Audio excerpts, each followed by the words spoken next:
Hello everybody, how are you all? My name is Avikant and you are watching as always on Aviation, only Aviation Avikant. I'm back after a very long time guys. So first of all, we were out of station for more than 3 months, and once we returned to Hyderabad, I had my exams, so wasn't able to make any videos. But now I'm free, so I'm making um, a video. So I'm making a video on a very new topic. So technology is growing. You all know 4G से 5G आ चुका है, and this 5G is a problem in aviation industry. Not in India, not in Europe, not in South Korea, not in Asia actually. It's only in the US. Why is it only in the US?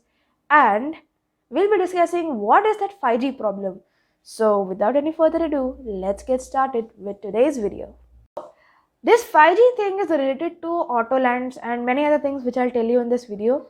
Why autolands? Because radio altimeter is a very crucial part in autolands, and the 5G C band frequency interferes with the radio altimeter because the frequency is very close to the radio altimeter frequency. What is radio altimeter? So basically, radio altimeter is a thing, it's a radar kind of thing which tells you at what height the airplane is. So it basically tells you the AGL, above ground level height, um, of the airplane. And how does it work? So it works on the principle of reflecting the electromagnetic waves by the surface of the earth. So there are two antennas on the fuselage of the airplane. So one transmits the signal and one receives the signal, and this is how the radio altimeter works. Now why is this a thing? Why this thing is very important with autolands? Because see, you need to have two working radio altimeters whenever you're performing an autoland. Basically on the 737 there are two radio altimeters and also two autopilots. In bigger airplanes like the 777, there's only one autopilot button, but there are three autopilots which are working in the airplane. So I'll tell you with an example of the figure that why the radio altimeter is very important in autolands. So yeah guys, this is the explanation which I've made, this figure. So okay, so these are different altitudes. So 1500 feet, 500 feet, 400 feet, 50 feet and 27 feet. 200 meter visibility for category 3 alpha approach. I'll explain you that in a minute. So 737 NG, we are taking the example. So yeah guys, let's start. So at 1500 feet, the radio altimeter, basically they do the self checks, and they check each other, and you need to have two autopilots on for this, which you have on the 737.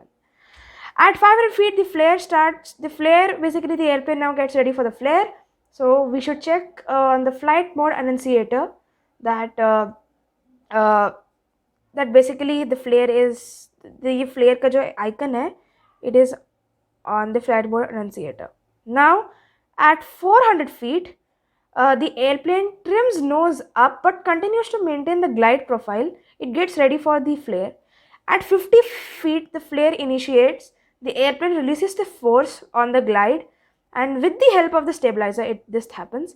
And at 27 feet, the airplane lands with throttle to idle. Okay, with throttle to idle, the airplane lands, and rest of the procedures are done.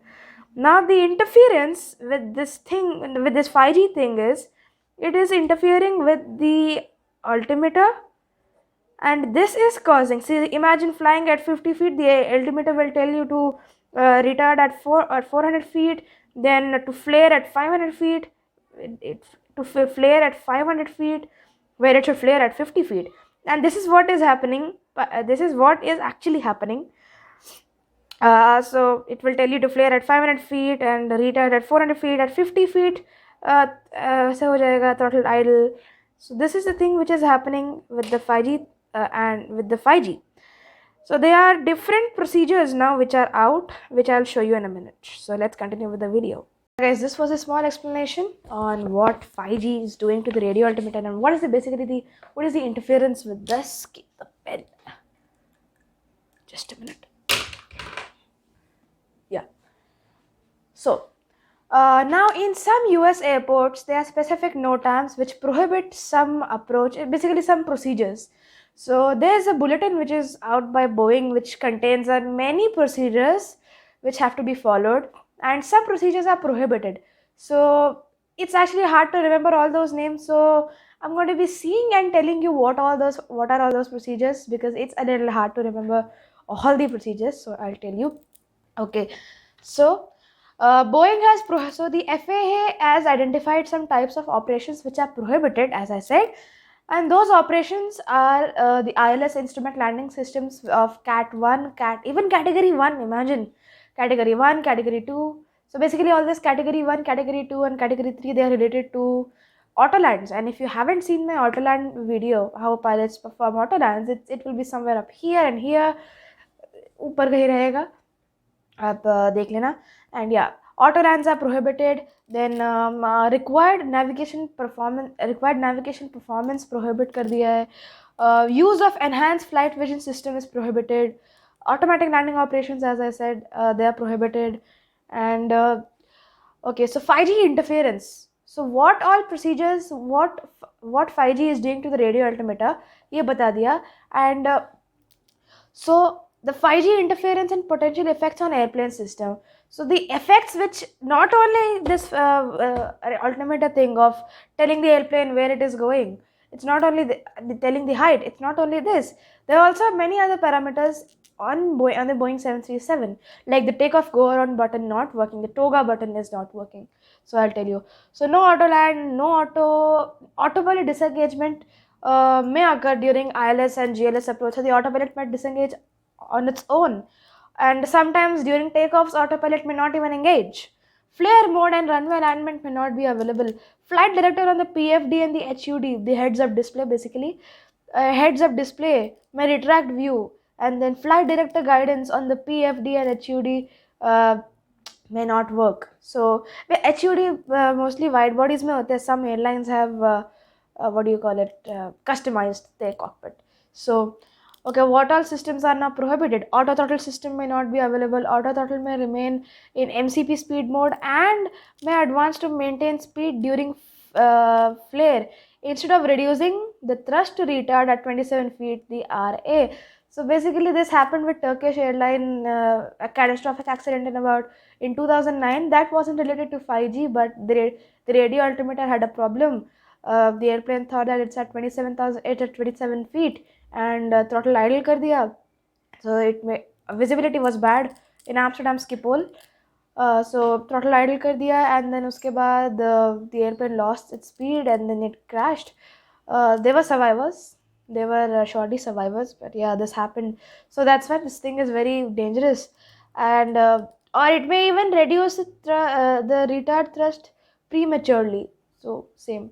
And flight controls, automatic speed brake deployment may not occur after touchdown. Auto brake will not automatic speed brake may not deploy. Speed brakes extended and the light may not illuminate. And automatics and flight controls, the RA on the PFD may not show. Radio minimums indication may not be available. Rising runway symbol may not show on the PFD as installed on the 737. Now they are, as I said, specific NOTAMs. So these are the NOTAMs, monitoring and cross-checking procedures, basically what Boeing has told the pilots to do. So they have told to monitor and cross-check the barometric and the radio altitude indications, which can provide early indication of 5G interferences. So pilots have to check the barometrics and the radio altitude indications.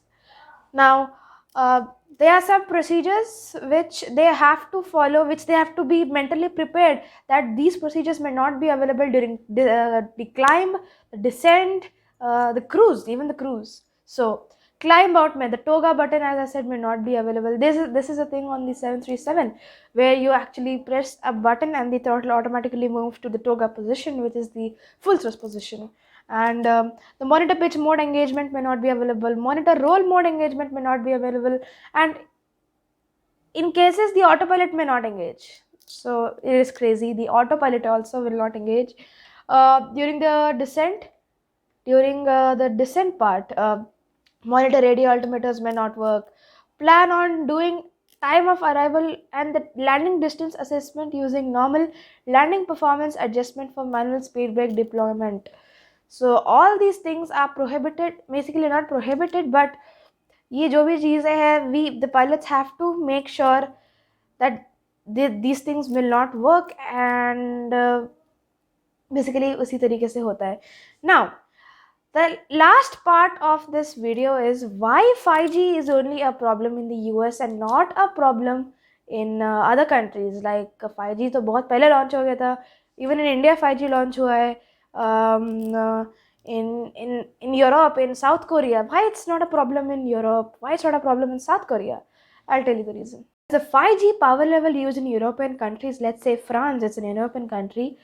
So the 5G power band, the power level is much lower in compared to the 5G band power level in the US, which is very high, and that is the reason why it interferes with the radio altimeter frequency.